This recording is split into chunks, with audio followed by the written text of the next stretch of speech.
Todo mundo tinha medo do meu genro, que quebrou 3 costelas da minha filha numa surra e quase matou ela de pancada, além de abusar sexualmente dela por anos. E ninguém nessa cidade maldita tinha coragem de encostar um dedo nele. Todo mundo sabia.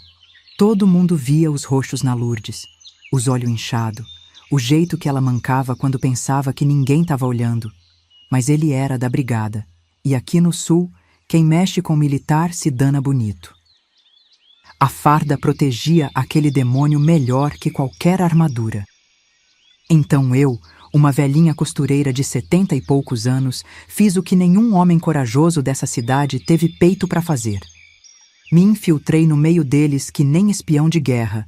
Fingi ser a sogra compreensiva que apoiava pulso firme, ganhei a confiança da corporação inteira, bebendo cachaça com aqueles brutamontes, e usei os próprios colegas daquele monstro para destruir a vida dele pedacinho por pedacinho.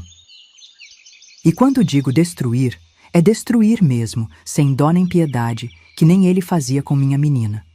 Meu nome é Alzira Corrêa da Silva, tenho 81 anos hoje. E nasci aqui mesmo em Bagé, bem na fronteira do Rio Grande do Sul, nessa terra de vento minuano que corta a alma e de gente que não dobra fácil. Essa cidade sempre foi terra de gente brava, de militar que se acha macho e de gaúcho de verdade que conhece o valor da palavra, mas também terra onde mulher tinha que engolir sapo do tamanho de boi e ficar calada quando o homem levantava a mão. Era a lei da natureza, diziam. Homem manda, mulher obedece. E ponto final. Pois eu fiquei calada durante muito tempo, engoli tanto sapo que meu estômago virou charco. Mas quando chegou a hora... quando chegou a hora da verdade, eu mostrei que velhinha quieta pode ser mais perigosa que touro bravo solto no campo, mais venenosa que cobra coral escondida na grama alta. Antes de continuar essa história, que ainda me dá calafrio e faz meu coração disparar que nem cavalo assombrado, quero conhecer quem tá aqui comigo nessa jornada pesada.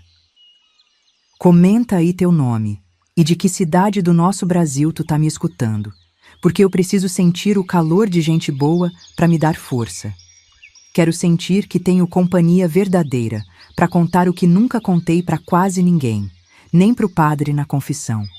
Porque essa história, minha gente querida, ela mexe com estrutura, balança alicerce, arranca telhado, e eu preciso saber que tem coração forte do outro lado da tela para aguentar a tempestade que vem por aí.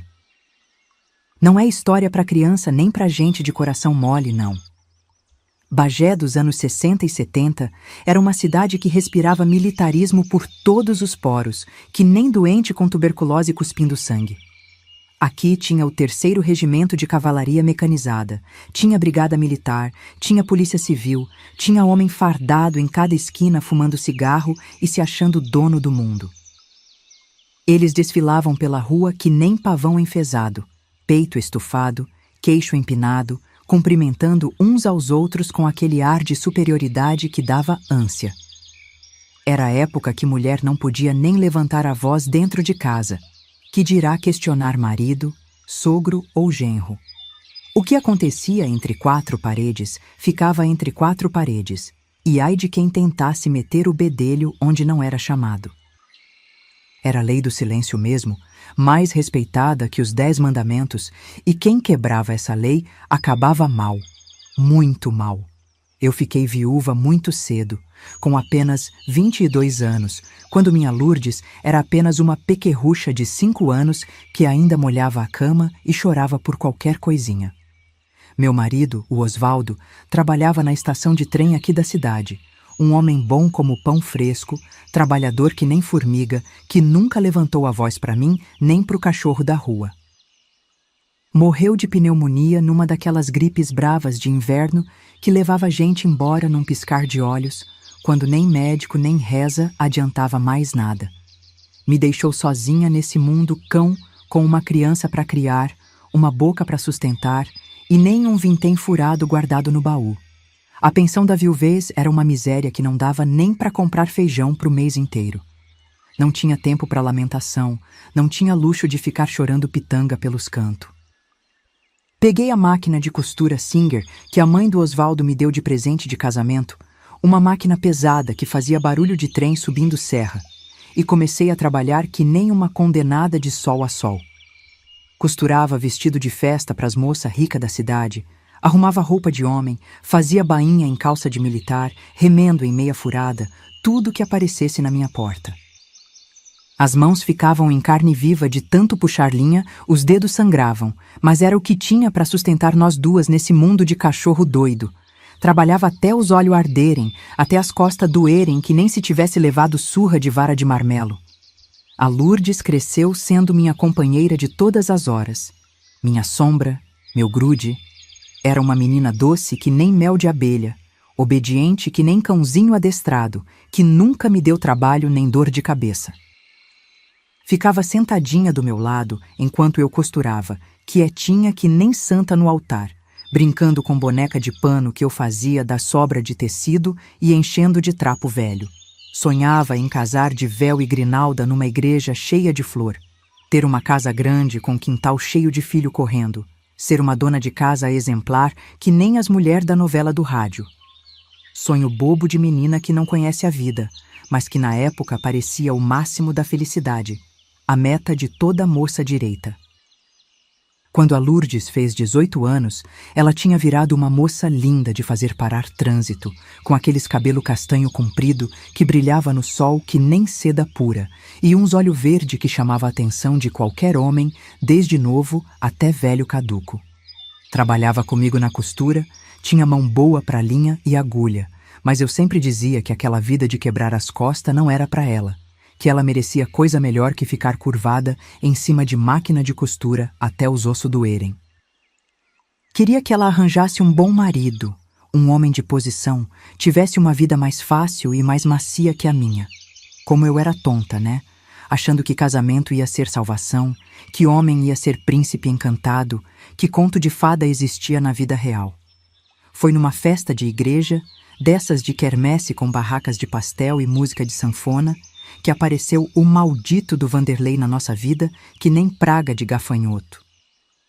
Sargento da Brigada Militar, uns 10 anos mais velho que a Lourdes, sempre arrumadinho no uniforme engomado, cabelo cortado na navalha que nem militar de filme, bigodinho aparado com régua e esquadro.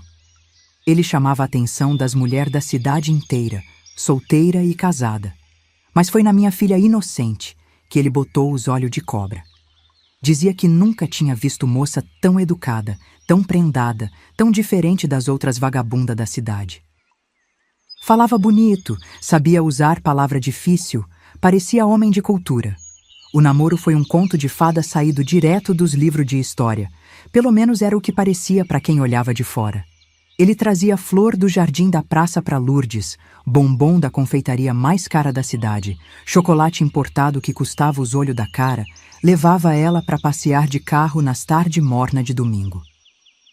Todo mundo na cidade comentava que ela tinha arranjado o melhor partido de Bagé, que ia ter uma vida de princesa igual às da revista, que nunca mais ia passar necessidade nem aperto. E eu, boba que nem peru no terreiro, achava que tinha acertado na loteria grande, que minha filha ia ser uma senhora respeitada, que todo mundo ia fazer reverência. O pedido de casamento foi numa noite de lua cheia, que clareava o quintal inteiro, aqui na varanda de casa mesmo, com ele chegando todo solene vestido de militar. Pediu licença para entrar, cumprimentou com educação e disse que queria conversar sobre um assunto muito sério comigo. Falou que estava apaixonado pela Lourdes, que queria a mão dela em casamento, que ia cuidar dela como uma joia preciosa guardada em cofre de banco. Disse que ela nunca ia passar necessidade, que ia ser a rainha do castelo dele, que ia dar para ela tudo que uma mulher podia sonhar na vida. Eu chorei de emoção que nem Madalena arrependida, achando que aquele era o dia mais feliz da minha vida de mãe. Como eu era ingênua, meu Deus do céu. O casamento foi uma festa que a cidade inteira comentou durante meses e meses, falando da beleza da noiva e da sorte que ela tinha tido. Igreja da Matriz lotada que nem sardinha em lata, A Lourdes linda que nem anjo do céu, no vestido branco que eu mesmo costurei com todo o carinho do mundo, trabalhando nele de madrugada durante semana, botando renda na manga, pérola no decote, fazendo cada pontinho com amor de mãe. Ele estava imponente de uniforme de gala, com aquelas medalhas brilhando no peito, espada na cintura, que nem príncipe de conto de fada. Parecia saído de filme de cinema, uma cerimônia perfeita que fez toda mulher de Bagé morrer de inveja verde. Até eu me senti importante naquele dia, a sogra do sargento Vanderlei, uma posição social que nunca imaginei ter na vida. Os primeiros meses de casada pareciam um conto de fada mesmo, pelo menos era o que a Lourdes contava quando vinha me visitar. Eles moravam numa casa que ele alugou no centro da cidade. Uma casa bonita de madeira, com quintal grande e cerca pintada de branco, que nem as casas dos ricos. A Lourdes vinha aqui toda semana no começo, sempre arrumadinha que nem boneca de vitrine. Contava como estava feliz, como ele era carinhoso, como estava aprendendo a ser uma boa esposa que nem a mãe dele tinha ensinado. Dizia que ele trazia presente, que levava ela para jantar fora, que tratava ela que nem rainha. Eu ficava orgulhosa que nem pavão, achando que tinha cumprido meu dever de mãe direita. Mas aí começaram uns sinais estranhos que na época eu não soube interpretar, que nem nuvem escura no horizonte que a gente vê, mas não liga. O Vanderlei sempre tinha uma desculpa boa para Lourdes não vir me visitar. Que ela estava cansada do serviço de casa, que tinha que arrumar armário, que casada não podia ficar correndo para a casa da mãe toda hora que nem menina mimada. Ele dizia isso sorrindo, com jeito de homem que cuida bem da mulher e sabe o que é melhor para ela. Mas tinha algo nos olhos dele que me incomodava, uma frieza que cortava que nem vento minuano. Era uma coisa que eu sentia, mas não conseguia botar o dedo, uma sensação ruim que me arrepiava toda. Quando a Lourdes conseguia vir me visitar, ela estava sempre meio nervosa, olhando para o relógio de parede a toda hora, dizendo que não podia demorar porque o Vanderlei não gostava que ela se atrasasse para fazer a janta dele. Dizia que ele era muito ciumento, mas que era ciúme de quem ama de verdade, ciúme bom que mostra que o homem liga para a mulher. Falava que ele não gostava que ela conversasse com o vizinho, que cumprimentasse outro homem na rua, que saísse sozinha, nem para comprar pão na padaria. Eu achava exagero, pensava que era coisa de recém-casado mesmo, que com o tempo ele ia se acostumar e afrouxar as rédeas. Um dia que ainda me marca que nem ferro em brasa, a Lourdes apareceu aqui com um vergão feio no braço direito, meio roxeado que nem berinjela velha, uma marca esquisita que parecia dedada forte. Perguntei o que tinha acontecido, e ela disse rapidinho, sem me olhar no olho, que tinha tropeçado na cozinha e batido na quina da mesa de mármore. Mas era estranho, o formato da marca, o tamanho, o jeito que ela falava gaguejando e mudando de assunto, que nem quem está escondendo coisa feia. Meu coração de mãe apertou que nem punho fechado, mas ela mudou de conversa tão rápido para falar de receita de bolo que acabei deixando a pulga atrás da orelha quieta. As visitas foram ficando cada vez mais raras que dente de galinha. Quando eu ia na casa deles, o Vanderlei sempre estava presente que nem sombra grudada, controlando cada palavra da conversa, cortando assunto que não convinha. Falava por ela, respondia por ela, decidia por ela, que nem se ela fosse criança pequena sem juízo. A Lourdes tinha virado uma sombra apagada, uma mulher sem brilho no olho que concordava com tudo que o marido dizia, balançando a cabeça que nem boneca de mola. E ele? Aquele demônio de farda parecia crescer cada vez mais, inchar que nem sapo no brejo, se sentir cada vez mais poderoso e dono da situação. Foi então que eu comecei a desconfiar que minha filha não estava vivendo o conto de fada que todo mundo achava, que por baixo daquela capa de casamento perfeito tinha coisa podre se escondendo. Alguma coisa estava muito errada naquela casa. Alguma coisa que me fazia acordar de madrugada suando frio, com o coração apertado e uma angústia que subia pela garganta que nem bolo engasgado. Era uma sensação ruim que não passava nem com chá nem com reza, um pressentimento de mãe que algo terrível estava acontecendo com minha menina. Mas o que eu, uma costureira viúva sem estudo nem influência, podia fazer contra um sargento da brigada militar? Naquela época, eu ainda não sabia que uma mãe desesperada pode ser mais perigosa que qualquer soldado fardado, mais mortal que qualquer arma de guerra. E foi aí que tudo começou a desandar de verdade, que o príncipe encantado mostrou a verdadeira cara de demônio que se escondia por baixo daquele uniforme bonito e daquele sorriso falso. Mas isso é história que ainda me tira o sono até hoje e faz meu sangue ferver de raiva. O inferno na terra estava só começando para minha pobre filha, e eu nem imaginava o tamanho da tempestade que vinha pela frente. Costurava vestido de festa, arrumava roupa de homem, fazia bainha, zurque, tudo que aparecesse. As mãos ficavam em carne viva de tanto puxar linha, mas era o que tinha para sustentar nós duas nesse mundo de cão. A Lourdes cresceu sendo minha companheira de todas as horas. Era uma menina doce, obediente, que nunca me deu trabalho. Ficava sentadinha do meu lado enquanto eu costurava, brincando com boneca de pano que eu fazia das sobras de tecido. Sonhava em casar de véu e grinalda, ter uma casa cheia de filho, ser uma dona de casa exemplar. Sonho bobo de menina, mas que na época parecia o máximo da felicidade.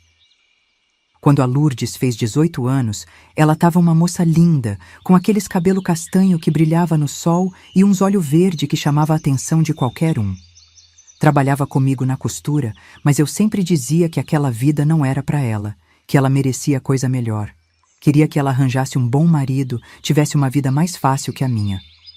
Como eu era tonta, né? Achando que casamento ia ser salvação. Foi numa festa de igreja que apareceu o Vanderlei. Sargento da Brigada Militar, uns 10 anos mais velho que a Lourdes, sempre arrumadinho no uniforme, cabelo cortado na navalha, bigodinho aparado. Ele chamava a atenção das mulheres da cidade inteira, mas foi na minha filha que ele botou os olhos. Dizia que nunca tinha visto moça tão educada, tão prendada, tão diferente das outras. O namoro foi um conto de fada, pelo menos era o que parecia. Ele trazia flor para Lourdes, bombom da confeitaria mais cara da cidade, levava ela para passear de carro nas tardes de domingo. Todo mundo comentava que ela tinha arranjado o melhor partido de Bagé, que ia ter uma vida de princesa. E eu, boba, achava que tinha acertado na loteria, que minha filha ia ser uma senhora respeitada. O pedido de casamento foi numa noite de lua cheia, aqui na varanda de casa mesmo. Ele chegou todo solene, pediu licença para falar comigo e disse que queria a mão da Lourdes em casamento. Falou que ia cuidar dela como uma joia preciosa, que ela nunca ia passar necessidade, que ia ser a rainha do castelo dele. Eu chorei de emoção, achando que era o dia mais feliz da minha vida. O casamento foi uma festa que a cidade inteira comentou durante meses. Igreja lotada, a Lourdes linda no vestido branco que eu mesmo costurei com todo o carinho do mundo. Ele imponente de uniforme de gala. Parecia saído de filme, uma cerimônia perfeita que fez toda mulher de Bagé morrer de inveja. Até eu me senti importante, a sogra do sargento Vanderlei, uma posição social que nunca imaginei ter. Os primeiros meses de casado pareciam normais. Eles moravam numa casa que ele alugou no centro da cidade, uma casa bonita, com quintal e tudo. A Lourdes vinha me visitar toda semana, contava como estava feliz, como ele era carinhoso, como estava aprendendo a ser uma boa esposa. Eu ficava orgulhosa, achando que tinha cumprido meu dever de mãe. Mas aí começaram uns sinais estranhos que na época eu não soube interpretar. O Vanderlei sempre tinha uma desculpa para Lourdes não vir me visitar. Que ela estava cansada, que tinha que arrumar a casa, que casada não podia ficar correndo para a casa da mãe toda hora. Ele dizia isso sorrindo, com um jeito de homem que cuida bem da mulher. Mas tinha algo nos olhos dele que me incomodava. Quando a Lourdes vinha, ela estava sempre meio nervosa, olhando para o relógio, dizendo que não podia demorar porque o Vanderlei não gostava que ela se atrasasse. Dizia que ele era muito ciumento, mas que era ciúme de quem ama, ciúme bom. Eu achava exagero, mas pensava que era coisa de recém-casado mesmo, que com o tempo ele ia se acostumar. Um dia, a Lourdes apareceu aqui com um vergão no braço, meio roxeado. Perguntei o que tinha acontecido e ela disse que tinha tropeçado e batido na quina da mesa. Mas era estranho o formato da marca, o jeito que ela falava sem me olhar no olho. Meu coração apertou, mas ela mudou de assunto tão rápido que acabei deixando para lá. As visitas foram ficando cada vez mais raras. Quando eu ia na casa deles, o Vanderlei sempre estava presente, controlando cada palavra da conversa. Falava por ela, respondia por ela, decidia por ela. A Lourdes tinha virado uma sombra, uma mulher apagada que concordava com tudo que o marido dizia. E ele? Ele parecia crescer cada vez mais, se sentir cada vez mais poderoso. Foi então que eu comecei a desconfiar que minha filha não estava vivendo o conto de fada que todo mundo achava. Alguma coisa estava muito errada naquela casa, alguma coisa que me fazia acordar de madrugada com o coração apertado, com uma angústia que eu não sabia explicar. Mas o que eu, uma costureira viúva, podia fazer contra um sargento da brigada? Naquela época, eu ainda não sabia que uma mãe desesperada pode ser mais perigosa que qualquer soldado fardado. E foi aí que tudo começou a desandar de verdade, que o príncipe encantado mostrou a verdadeira cara de demônio que se escondia por baixo daquele uniforme bonito. Mas isso é história que ainda me tira o sono até hoje.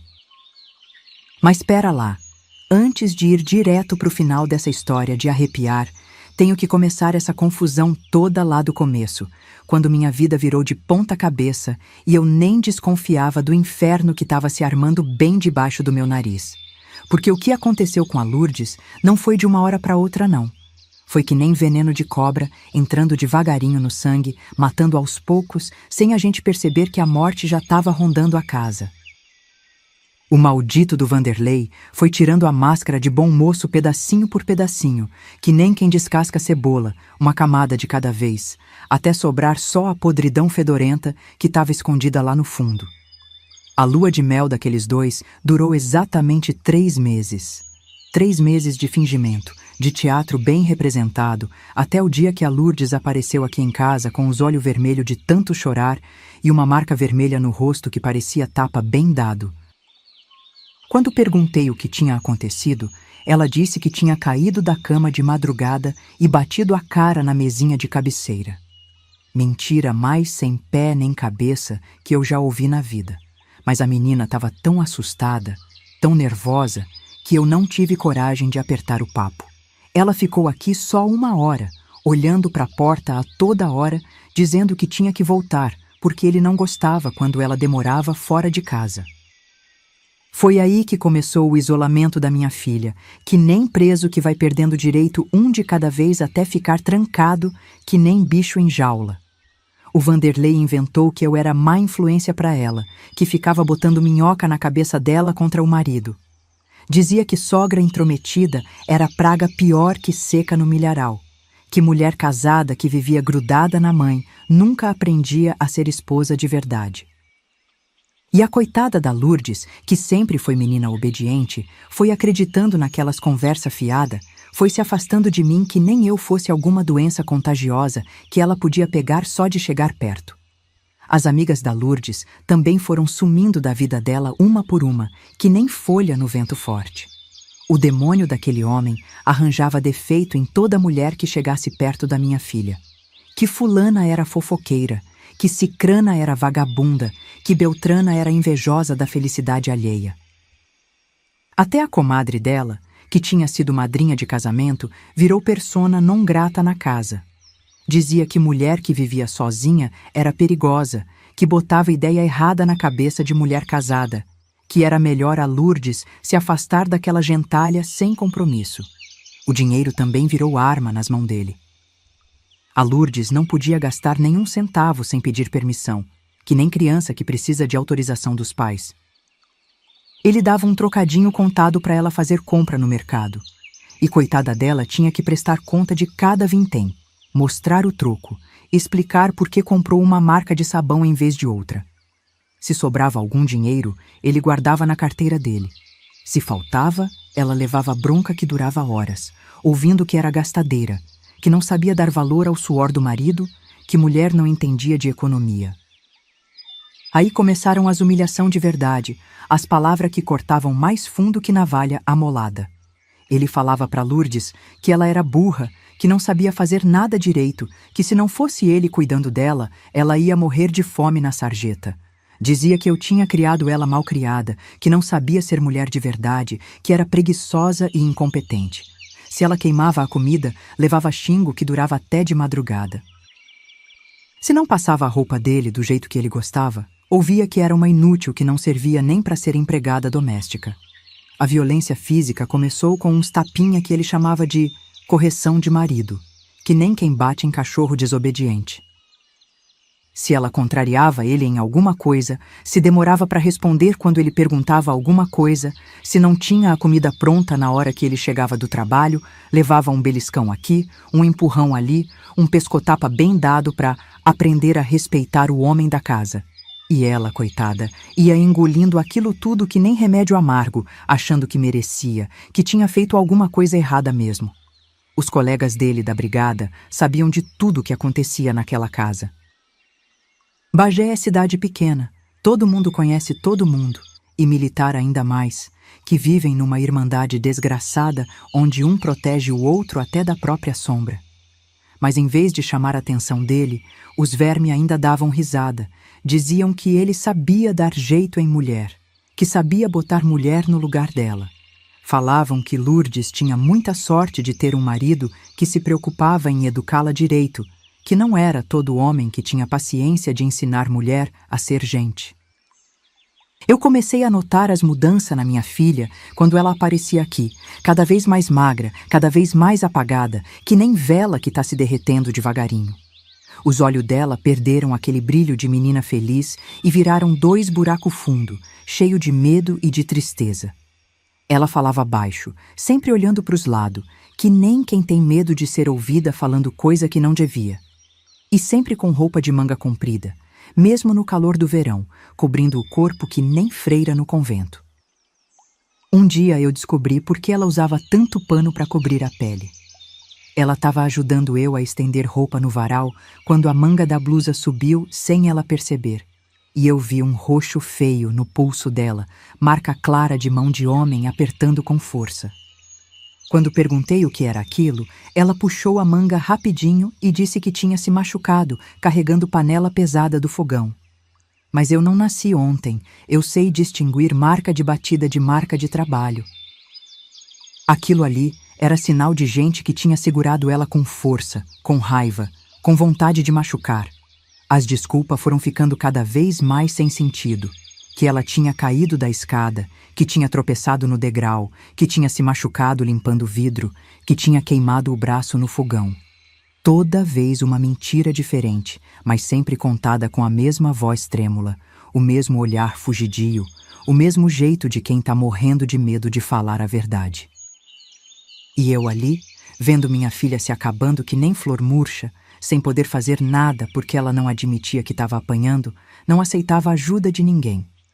Tentei conversar com ela umas quantas vezes, sentei a menina aqui na cozinha, fiz um café bem forte e disse que ela podia confiar em mim, que eu era mãe dela e que ia ajudar ela a sair de qualquer enrascada. Mas ela sempre negava tudo, dizia que eu estava imaginando coisa, que o Vanderlei era um marido maravilhoso, que eu estava inventando problema onde não tinha. Falava que eu não entendia o jeito dele, que ele era homem de temperamento forte, mas que amava ela mais que tudo na vida. E quanto mais eu insistia, mais ela se fechava, mais ela se afastava de mim. O pior dia da minha vida foi quando a vizinha da Lourdes, a dona Conceição, veio aqui em casa me contar que tinha ouvido grito e barulho de coisa quebrando na casa deles na noite anterior. Disse que tinha sido uma confusão dos diabos, que tinha durado mais de 1 hora, com ele gritando que nem louco e ela chorando que nem criança apanhada. Mas quando a polícia foi ver o que estava acontecendo, o próprio Vanderlei atendeu a porta, disse que não tinha acontecido nada, que era só televisão alta, e os colegas dele foram embora sem nem entrar para verificar. Foi então que eu entendi o tamanho da enrascada que minha filha estava metida. Ela não era só uma mulher apanhando do marido, ela era uma mulher apanhando de um policial, de um homem que tinha a lei do lado dele, que tinha os colegas protegendo ele, que podia fazer o que bem entendesse dentro da própria casa, porque a farda dele era melhor que qualquer alvará. E o pior de tudo é que ela tinha começado a proteger ele, a esconder as marcas, a inventar desculpa que nem mulher que se acostuma com a desgraça e acha que merece apanhar. A última vez que a Lourdes veio aqui, antes de eu tomar uma atitude, foi num domingo de tarde que eu nunca vou esquecer enquanto tiver fôlego nos pulmão. Ela chegou mancando, disse que tinha torcido o pé descendo a escada de casa, mas eu vi que era muito mais que isso. Tinha uma marca no pescoço dela, meio roxa, que parecia dedada de quem tinha apertado com força, tentando estrangular. E quando ela se abaixou para pegar uma coisa que caiu no chão, a blusa dela abriu um pouco e eu vi uma marca feia nas costas, vermelha e inchada, que parecia cintada bem dada. Me diz uma coisa, tu acha que mulher que apanha merece porque deve ter feito alguma coisa? Ou tu acha que qualquer homem que bate em mulher é covarde mesmo, que nem eu penso? Quero ver tua opinião aí nos comentários, porque onde eu cresci, tinha muito machão que pensava diferente, que achava que mulher era propriedade do homem e que ele podia fazer o que bem entendesse com ela. Mas eu sempre soube que homem que levanta a mão para mulher é fraco, é covarde, é bicho que não merece respeito de ninguém. Naquele domingo, olhando para minha filha toda quebrada, toda machucada, inventando mentira para proteger aquele demônio que estava matando ela aos poucos, eu tomei uma decisão que mudou minha vida para sempre. Eu não ia ficar de braços cruzados vendo aquele monstro destruir minha menina. Eu ia entrar naquela guerra, ia usar as armas que tivesse à disposição, ia fazer o que fosse preciso para tirar minha filha daquele inferno. E se tinha uma coisa que eu sabia fazer bem, era observar, escutar, juntar informação, que nem costureira que vai juntando retalho até ter tecido suficiente para fazer uma colcha. Só que a colcha que eu ia costurar ia servir para cobrir o caixão daquele desgraçado. Porque mãe desesperada, minha gente, mãe que vê filha sofrendo e não pode fazer nada, essa é uma fera perigosa que nem onça pintada acuada. E eu estava me preparando para mostrar para aquele brutamontes de farda que tinha mexido com a pessoa errada, que tinha subestimado o poder de uma velhinha que não tinha mais nada a perder na vida a não ser a filha. A guerra estava declarada e eu ia lutar com tudo que tinha, com tudo que sabia, com tudo que podia. O Vanderlei ainda não sabia, mas tinha feito a pior escolha da vida dele quando decidiu bater na minha Lourdes.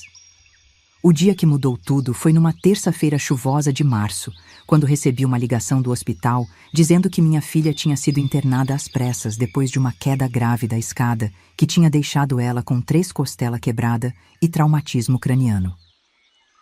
Quando cheguei no hospital correndo que nem louca, encontrei o maldito do Vanderlei lá, fazendo papel de marido preocupado, contando para os médicos que a Lourdes tinha escorregado na escada de casa porque estava encerado demais.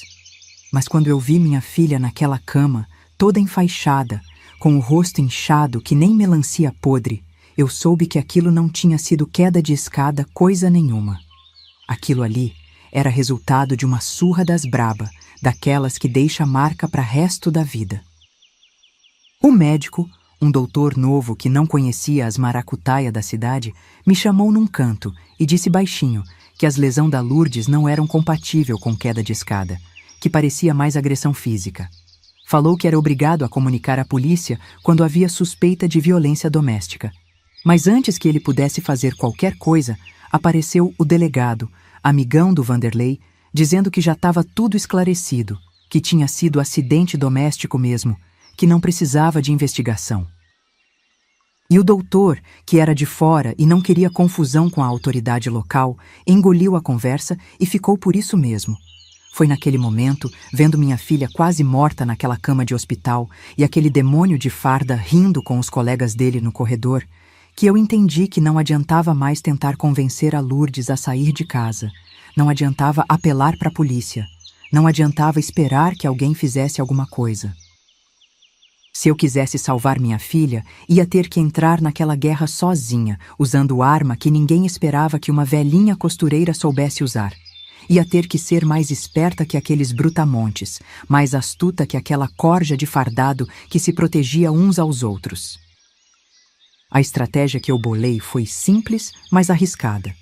Em vez de lutar contra eles, eu ia me misturar com eles, ia virar amiga deles, ia fazer eles confiarem em mim até eu descobrir alguma sujeira que pudesse usar contra o Vanderlei. E eu sabia exatamente onde encontrar aqueles vermes. No bar do Gaúcho, um boteco vagabundo na beira da estrada, onde os militares se reuniam depois do expediente para beber cachaça e contar vantagem.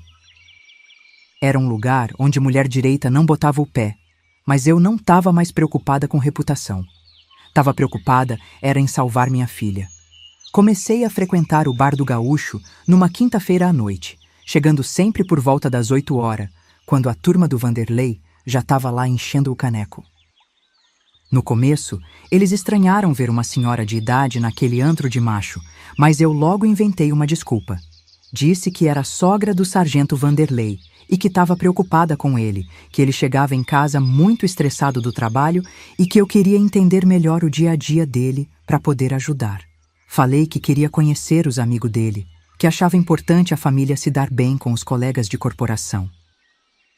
A persona que eu criei foi de uma sogra compreensiva e tradicional, que apoiava o genro em tudo e achava que homem tinha que ter pulso firme mesmo para educar mulher.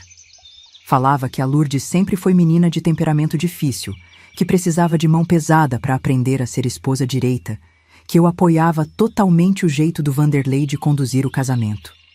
Disse que achava lindo ver como ele cuidava da minha filha, como sabia botar ela no lugar dela quando necessário. Aquelas palavras me queimavam a boca que nem ferro quente, mas eu engolia o nojo e continuava representando. Os colegas dele compraram minha história que nem pato comprando minhoca. Achavam engraçado ter uma sogra que apoiava o genro, que não ficava botando a filha contra o marido que nem a maioria das sogras. Começaram a me tratar que nem mascote da turma, me chamavam de Dona Alzira, ofereciam cachaça, contavam piada suja achando que eu era moderna demais para se escandalizar. E eu ali, bebendo com eles, rindo das porcaria que eles falavam, fingindo que concordava com cada barbaridade que saía da boca daqueles animal.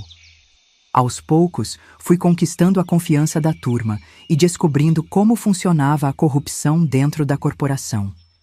Eles falavam abertamente sobre a caixinha que mantinham com dinheiro de multa não registrada, de apreensão que não aparecia no relatório, de favor que faziam para os comerciantes ricos da cidade. Era um esquema bem montado, onde cada um recebia sua parte no final do mês, e quem não participava ficava de fora das promoções e dos postos mais cobiçados. O Vanderlei era um dos que mais se beneficiava daquele sistema podre.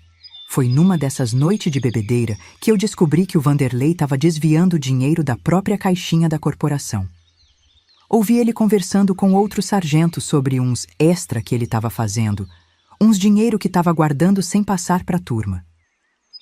Falava em comprar um terreno na praia, em investir numa casa de veraneio, em plano que exigiam muito mais dinheiro do que o salário dele permitia.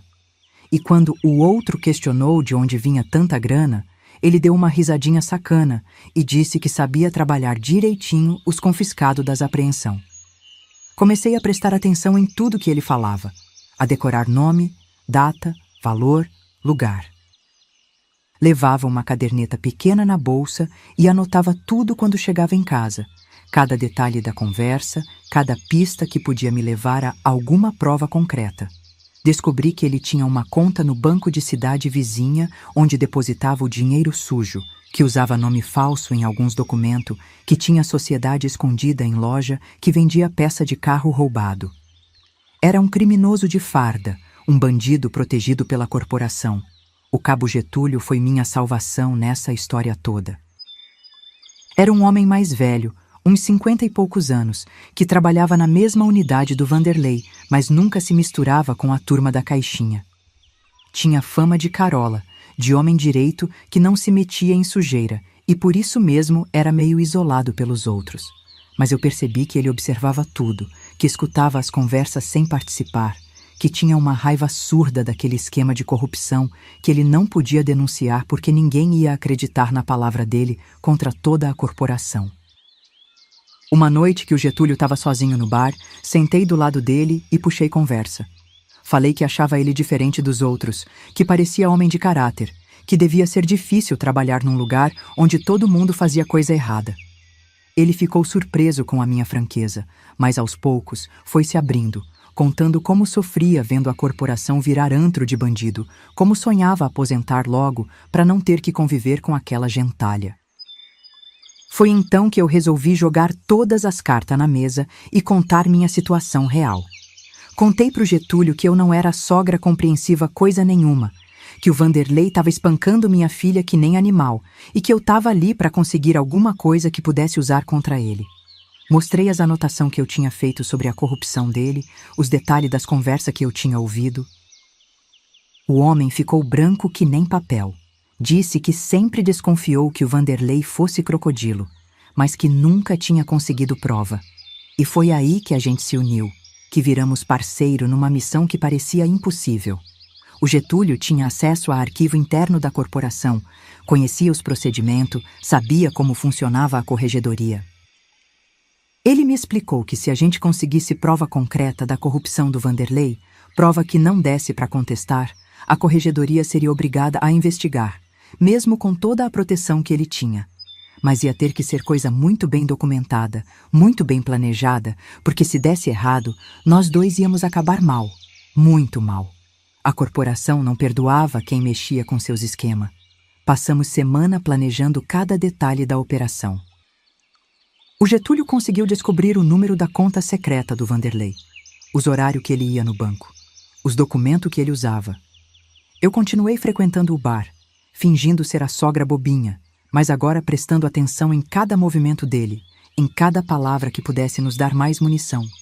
A gente sabia que ia ter uma chance só, que se errasse, nunca mais ia conseguir pegar ele, e minha filha ia continuar apanhando até ele matar ela de vez. Oh, eu duvido que tu tenha coragem de curtir esse vídeo. Duvido mesmo. Porque uma vovó de 81 anos que fez o que eu fiz com um policial corrupto, que se infiltrou no meio de bandido de farda e conseguiu virar o jogo, isso não é história para qualquer um. Se tu é corajoso, que nem eu tive que ser, se tu tem peito para aguentar história de vingança de verdade, prova aí e aperta esse joinha.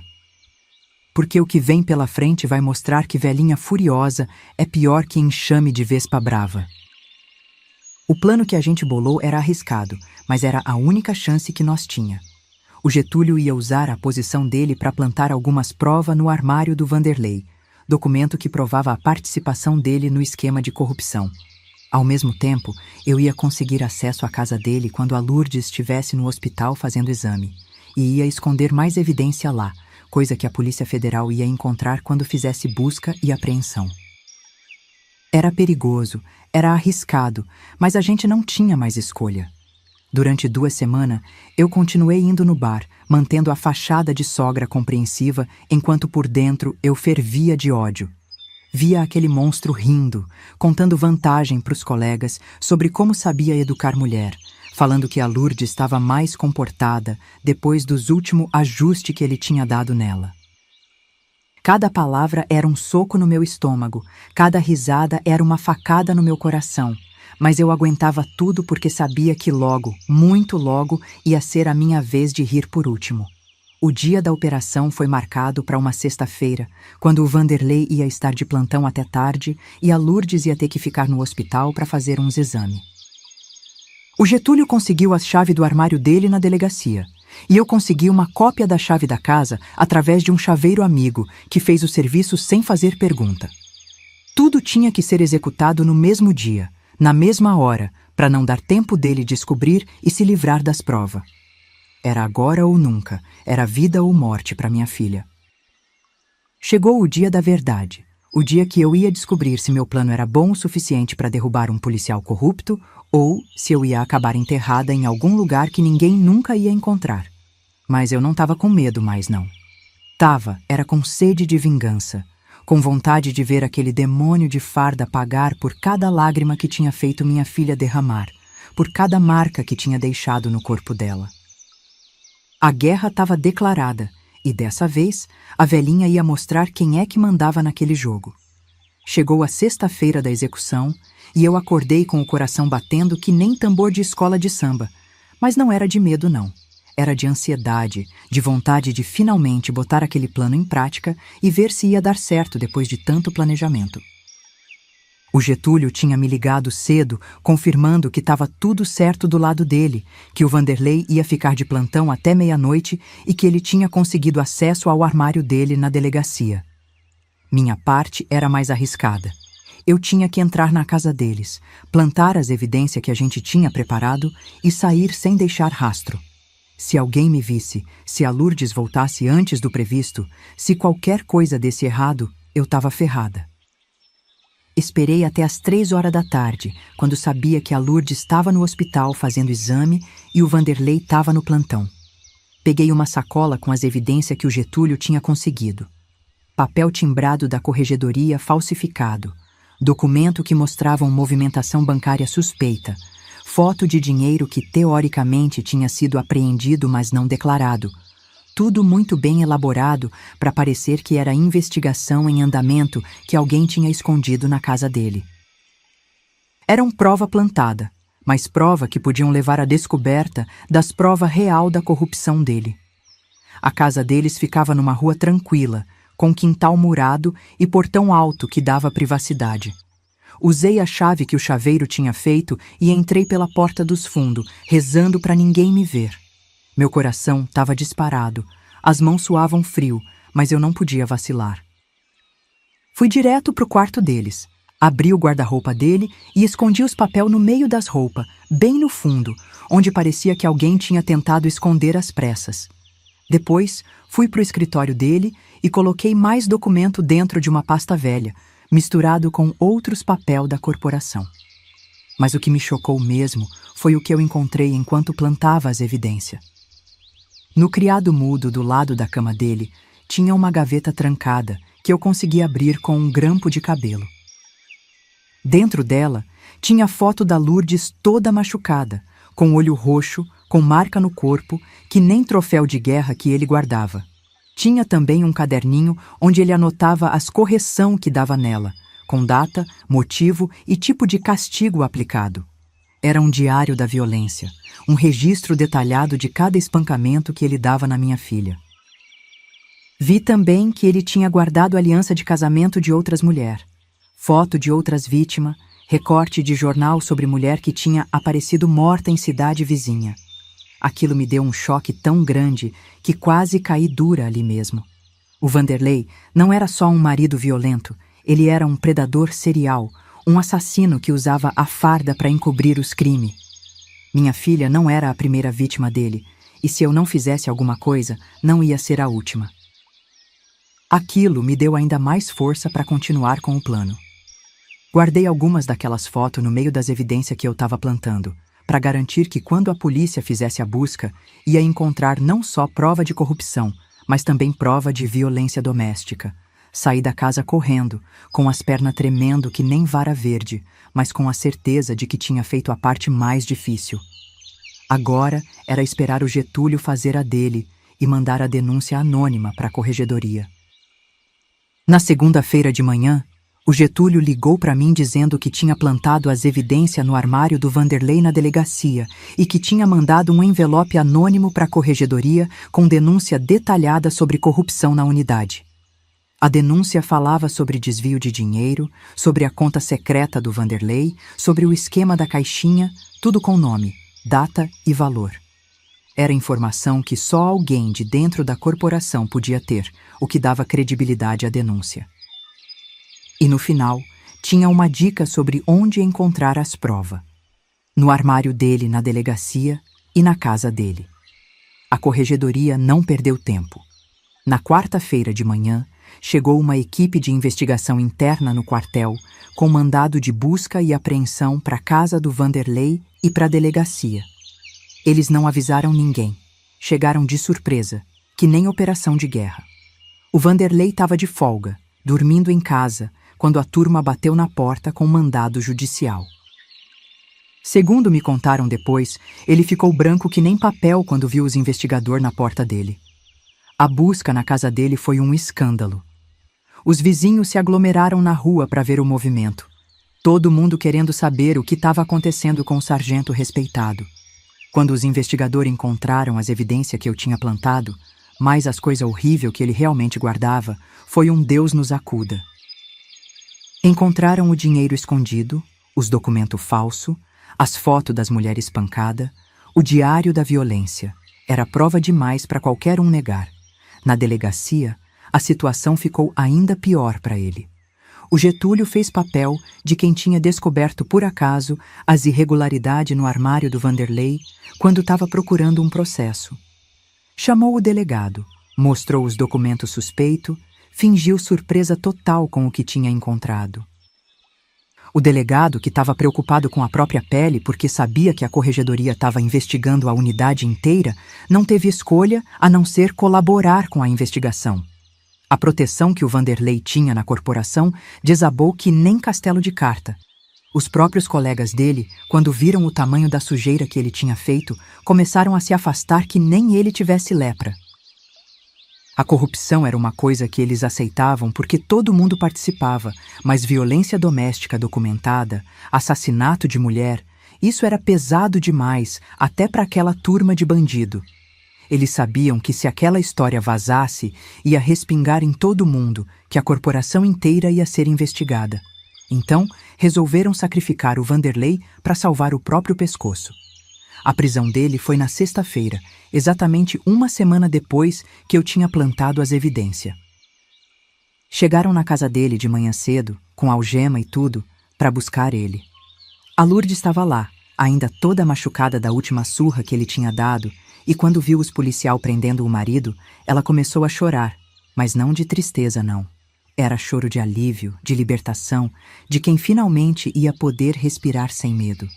Ela não sabia que eu tinha sido a responsável por aquela prisão, mas eu vi nos olhos dela que ela estava agradecendo a Deus por ter sido libertada daquele inferno.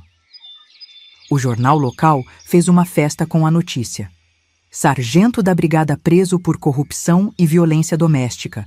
Foi a manchete que saiu na primeira página, com foto dele sendo levado algemado.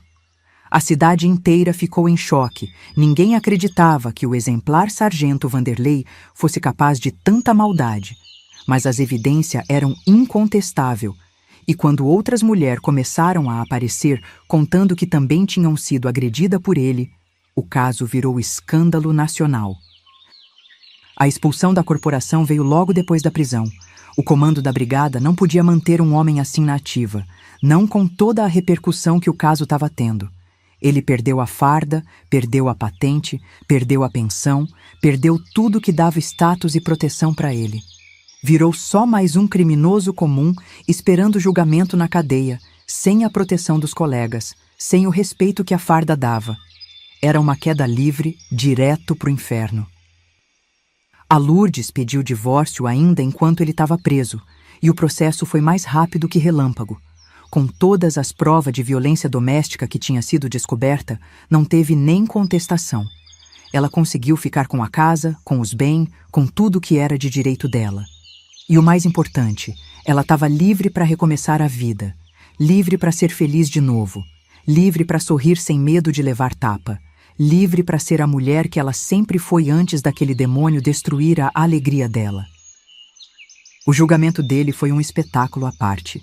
Apareceram outras 5 mulheres para testemunhar contra ele, contando que também tinham sido espancada, ameaçada, humilhada. Uma delas tinha sido namorada dele antes de casar com a Lourdes e contou que ele já era violento naquela época. Outra era a prostituta que ele agredia quando ia atrás dela, sabendo que ela não podia denunciar porque ninguém ia acreditar. Era um padrão de comportamento que vinha de muito tempo e que só parou porque eu resolvi fazer alguma coisa. A condenação dele foi pesada. 12 anos de prisão por corrupção, formação de quadrilha, violência doméstica e tentativa de homicídio. O juiz disse na sentença que homem que usa a autoridade do Estado para cometer crime merece punição exemplar, que a sociedade não pode tolerar esse tipo de comportamento de quem devia proteger o cidadão. E quando ele foi levado para a prisão para cumprir a pena, eu estava na porta do fórum vendo ele passar algemado e juro que foi um dos momentos mais felizes da minha vida. Agora me responde com sinceridade. Tu acha que eu fiz errado de plantar prova falsa para pegar um homem que batia na minha filha, que tinha matado outras mulheres, que estava destruindo vida onde passava? Ou tu acha que contra demônio desse tipo, qualquer arma vale, qualquer método é válido para parar ele? O que tu teria feito no meu lugar, sabendo que a justiça comum não ia funcionar porque ele tinha proteção da corporação? Me diz aí nos comentários, porque eu quero saber se vocês me condenam ou se entendem que às vezes a gente tem que fazer justiça com as próprias mãos. Porque a verdade é que eu não me arrependo de nada do que fiz. Aquele monstro merecia tudo o que aconteceu com ele e muito mais. Se eu tivesse ficado de braço cruzado, minha filha podia ter sido a próxima a aparecer morta em alguma estrada, mais uma vítima da violência machista que a sociedade prefere fingir que não existe. Eu salvei minha filha, salvei outras mulheres que poderiam ser vítima dele no futuro, e mostrei que mesmo uma velhinha sem estudo pode derrubar um homem poderoso quando tem motivo suficiente para isso. Mas a história não acabou aí não. Porque depois que a poeira baixou, depois que o Vanderlei foi preso e a Lourdes se libertou, ainda tinha umas contas para acertar, umas coisas para resolver, umas verdade para contar. E o que aconteceu depois? Isso mudou não só a minha vida, mas a vida de muita gente aqui em Bagé. Porque quando uma mulher descobre o poder que tem, quando ela aprende que pode lutar e ganhar, ela nunca mais volta a ser a mesma. E eu, Alzira Correia da Silva, descobri que era muito mais forte do que imaginava. Hoje, 15 anos depois de toda essa confusão, eu posso dizer que a justiça foi feita do jeito que tinha que ser feita. O Vanderlei, aquele monstro de farda que se achava todo-poderoso, hoje é um homem acabado, destruído, que vive que nem rato escondido nos buracos da vida. Saiu da prisão depois de cumprir 8 anos dos 12 que foi condenado, por bom comportamento, mas quando botou o pé na rua, descobriu que não tinha mais lugar para ele em lugar nenhum. A fama de estrupador e de corrupto tinha se espalhado por toda a região, e ninguém queria dar emprego, ninguém queria alugar casa, ninguém queria se misturar com ele. Virou um pária social, um fantasma que assombra os próprios pecados. Soube por aí que ele tenta sobreviver fazendo bico de segurança em boteco vagabundo, mas nem isso consegue manter por muito tempo, porque sempre tem alguém que reconhece ele e conta a história toda para os patrão. Mora numa pensão mixuruca, na periferia de uma cidade vizinha, longe daqui de Bagé, sozinho, que nem cachorro sarnento. Nunca mais conseguiu arrumar mulher. Nunca mais teve a vida de rei que tinha antes. E o mais importante, nunca mais botou a mão em mulher nenhuma, porque agora todo mundo conhece a cara dele, todo mundo sabe do que ele é capaz. A Lourdes, minha filha querida, essa sim floresceu que nem rosa depois da tempestade. Demorou um tempo para ela se recuperar completamente. Foi preciso fazer terapia com psicóloga da capital, tomar remédio para depressão, reaprender a confiar nas pessoas e, principalmente, a confiar em si mesma. Mas, aos poucos, ela foi voltando a ser a menina alegre que eu conhecia. Foi recuperando o brilho no olho, foi aprendendo a sorrir de novo, sem medo de levar tapa. Foi um processo longo e doloroso que nem cicatrização de ferida profunda, mas ela conseguiu. 5 anos depois do divórcio, a Lourdes conheceu o Ademir, um viúvo bom como pão fresco, que trabalhava na prefeitura e que tratava ela que nem rainha. No começo, ela ficou ressabiada, com medo de se apaixonar de novo, com medo de sofrer outra vez. Mas o Ademir foi paciente, foi carinhoso, foi mostrando para ela que nem todo homem é igual, que existe homem de verdade que sabe respeitar mulher, que sabe amar sem machucar.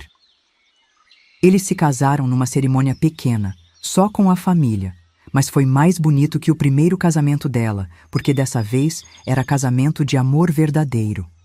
Hoje, a Lourdes tem 3 filhas com o Ademir. A Júlia, de 12 anos, a Fernanda, de 10, e a pequena Manuela, de 7. E desde pequena, ela ensina às meninas que nenhum homem tem direito de bater em mulher, que se alguém um dia levantar a mão para elas, é para sair correndo e contar para a mãe imediatamente.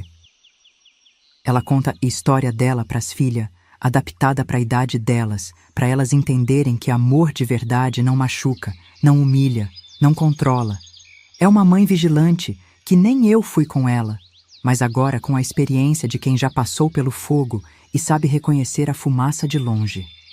O relacionamento entre mim e a Lourdes ficou mais forte depois de toda essa provação. Ela nunca soube que fui eu quem armou a queda do Vanderlei, e eu nunca contei. Para ela, foi sorte, foi destino, foi justiça divina que fez aquele homem cair. E tá bom assim. O importante é que ela me vê hoje como a mãe que lutou por ela, que sempre esteve do lado dela, que nunca desistiu mesmo quando ela mesma tinha desistido. A gente conversa todo dia, ela vem aqui em casa toda semana com as meninas, e eu vejo que ela é feliz de verdade agora. Eu, aos 81 anos, virei uma espécie de conselheira informal das mulheres aqui do bairro. Quando tem alguma moça apanhando do marido, quando tem menina sendo assediada por patrão, quando tem senhora sendo maltratada pelos filhos, elas vêm aqui em casa conversar comigo. Não é que eu me meta na vida dos outros, mas minha história correu a cidade inteira. E todo mundo sabe que a dona Alzira não tem medo de enfrentar homem, não importa quão poderoso ele seja. Então elas vêm buscar conselho, força, coragem para tomar atitude. Eu sempre digo a mesma coisa para essas mulheres. Ninguém tem direito de bater em vocês. Ninguém tem direito de humilhar vocês. Ninguém tem direito de controlar a vida de vocês. Se o marido bate, se o namorado ameaça, se o chefe abusa, é para denunciar sim, é para procurar ajuda, é para sair de perto antes que seja tarde demais. E se a justiça comum não funcionar, se a polícia não fizer nada, aí é para usar a criatividade, é para ser esperta, é para usar as armas que tiver à disposição. Porque às vezes a justiça precisa de um empurrãozinho da gente para funcionar direito. Muita gente me pergunta se eu me arrependo de ter feito o que fiz, se eu acho que foi certo plantar prova falsa, se eu não tenho medo de Deus por ter usado métodos duvidosos. E eu sempre respondo a mesma coisa. Eu dormo tranquila toda noite, com a consciência limpa, porque sei que salvei minha filha de um assassino, salvei outras mulheres que poderiam ser vítima dele. Se isso é pecado, então que Deus me perdoe, mas eu faria tudo de novo sem pestanejar. Porque mãe que se preza não deixa a filha apanhar quieta, não deixa a filha morrer na mão de covarde. A sabedoria que eu adquiri nessa vida toda de luta é que mulher sozinha é fraca, mas mulher que se une, mulher que se apoia, mulher que se ajuda, essa é uma força que nenhum homem consegue quebrar. Foi isso que me salvou. Ter tido o cabo Getúlio como aliado, ter tido outras mulheres me dando informação, ter tido uma rede de apoio mesmo sem saber. E é isso que eu prego hoje, que a gente não pode enfrentar a violência sozinha, que a gente precisa se unir, se organizar, se proteger uma às outras. As netas da Lourdes, minhas bisnetas querida, crescem ouvindo que elas são fortes, que elas são capazes, que elas não precisam de homem para ser feliz, mas que se escolherem ter um homem na vida, tem que ser homem que as respeite, que as valorize, que as trate como princesa. Eu conto história para elas, não a história completa do que aconteceu com a mãe delas, mas história de mulher corajosa, de mulher que lutou, de mulher que venceu. Quero que elas cresçam sabendo que são descendente de guerreira, não de vítima. A pequena Manuela, que é a mais parecida comigo, sempre me pergunta: Vó Alzira, como a senhora ficou tão corajosa? E eu respondo: não foi coragem, minha filha, foi necessidade. Quando alguém que você ama está em perigo, você descobre uma força que nem sabia que tinha. E é verdade. Eu não era corajosa. Eu era uma mãe desesperada que fez o que precisava ser feito. A coragem veio depois, quando eu percebi que tinha conseguido, que tinha vencido um sistema inteiro para proteger minha família. Hoje, quando eu sento aqui na minha varanda, regando minhas plantas e olhando para a rua pacata de Bagé, eu penso em quantas mulheres ainda estão sofrendo em silêncio, quantas filhas ainda estão apanhando de marido, quantas mães ainda estão assistindo as filhas sendo destruídas sem saber o que fazer. E eu penso que se minha história puder inspirar uma só dessas mulheres a reagir, a lutar, a não aceitar calada, então valeu a pena ter passado por tudo o que passei. Valeu a pena ter arriscado tudo para salvar minha filha. O que eu aprendi é que a vida não é conto de fada, que nem todo homem é príncipe encantado, que a gente tem que ficar de olho bem aberto para não cair na conversa mole de quem quer nos dominar. Aprendi que amor verdadeiro não controla, não bate, não humilha. Aprendi que mulher tem que ter independência financeira, emocional e social, porque dependência é armadilha perigosa. E aprendi principalmente que mãe tem instinto de proteção que pode virar instinto de guerra quando necessário. A lição mais importante que eu posso deixar para vocês que me escutaram até aqui é: não aceitem violência de ninguém, por nenhum motivo, em nenhuma circunstância.